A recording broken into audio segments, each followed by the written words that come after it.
So what we're going to do now is preparation of the donor area for a female pattern hair loss.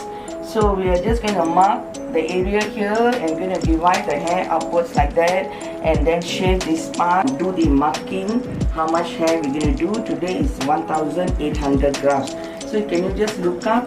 So the idea is you lost hair at the parting here and right in front, that makes you look a little bit elderly, and then also you lost a lot of confidence. So I'm going to fill up hair just at this area. That's the parting and the front, but at this area you still have a lot of good quality of hair which I'm not going to touch.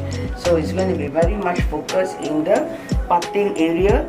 In female pattern hair loss, I would say you are between stage 1 going to stage 2, but however there's a lot of hair loss right at the hairline area that makes you look makes you feel unhappy about your hair.